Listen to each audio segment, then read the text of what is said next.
बहुत समय पहले की बात है। कंचनगढ़ नाम के एक छोटे से कस्बे में बर्तन और गहने बेचने वाले दो फेरी वाले रहते थे।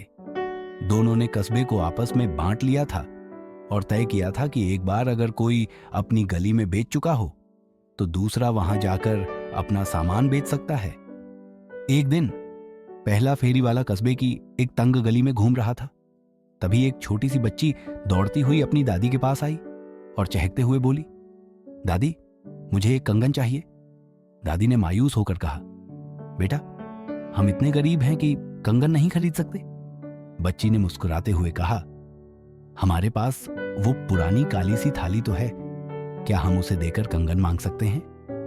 दादी को बच्ची की बात में उम्मीद नजर आई तो उन्होंने फेरी वाले को घर बुलाया। फेरी वाले ने घर की हालत देखी। टूटी चारपाई, दीवारों पर धब्बे और कोने में पड़ी एक मैली कुचैली काली थाली। उसने सोचा, ये लोग तो इतने गरीब हैं, यहां मेरा वक्त ही बर्बाद होगा। जब दादी ने कहा, बेटा, इस थाली के बदले एक कंगन दे दो, तो उसने थाली को उठाकर देखा और उसकी तली पर उंगली रगड़ी। जैसे ही कालिक हटी, वह चौंक गया। अरे, यह तो सोने की थाली है। लेकिन उसने अपनी हैरानी छुपा ली और दादी से बोला, यह बेकार थाली है, इसके बदले मैं एक कंगन भी नहीं दे सकता। यह कहकर वह चला गया, सोचते हुए कि बाद में लौटकर यह थाली और भी कम दाम में ले लूंगा। उसी दिन दूसरा फेरी वाला अपना हिस्सा पूरा करके उसी गली में पहुंचा। बच्ची ने उसे देखते ही दादी से कहा, दादी, इस फेरी वाले से भी पूछते हैं। दादी ने देखा कि यह फेरी वाला पहले वाले की तरह सख्त नहीं था, बल्कि उसकी मुस्कान में ईमानदारी झलक रही थी। उन्होंने उसे अंदर बुलाया और वहीं थाली दिखाकर कहा, क्या इस थाली के बदले तुम हमें एक कंगन दे सकते हो?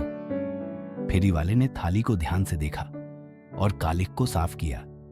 नीचे से सोने की चमक देखकर वह भी हैरान रह गया, लेकिन उसने मुस्कुराकर कहा, दादी, यह तो सोने की थाली है। मेरी सारी चीजें और सारा पैसा मिलाकर भी इसकी कीमत नहीं हो सकती।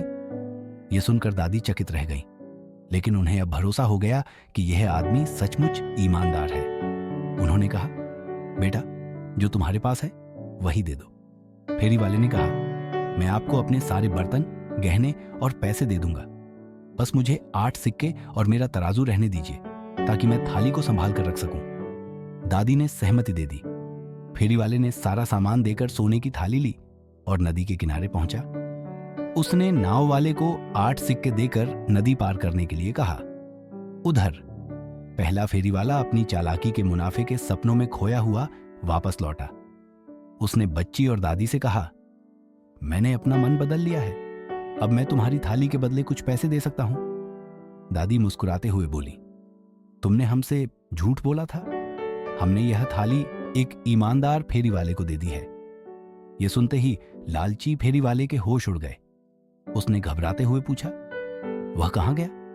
दादी ने नदी की ओर इशारा किया। वह अपना सारा सामान वहीं छोड़कर नदी की ओर भागा और चिल्लाने लगा, उसने मुझे ठग लिया। नदी के किनारे पहुंचकर उसने देखा कि ईमानदार फेरी वाला नाव में बैठा हुआ था। उसने नाव वाले को चिल्लाकर कहा, नाव वापस लाओ। लेकिन ईमानदार फेरी वाले ने कहा, चलते रहो, और नाव धीरे धीरे किनारे से दूर चली गई। लालची फेरी वाला गुस्से में बौखला गया। वह अपने सिर पर हाथ मारते हुए चिल्लाने लगा। इतनी ज्यादा नाराजगी और पछतावे के कारण उसे खून की उल्टियां होने लगीं। वहीं उसे दिल का दौरा पड़ा और उसने वहीं दम तोड़ दिया। शिक्षा, ईमानदारी से बड़ा कोई धन नहीं होता और लालच हमेशा बर्बादी का रास्ता है। अगर आपको यह कहानी पसंद आई हो तो वीडियो को लाइक करें, चैनल को सब्सक्राइब करें और बेल आइकन दबाएं ताकि आप हमारी नई कहानियों की नोटिफिकेशन सबसे पहले पा सकें।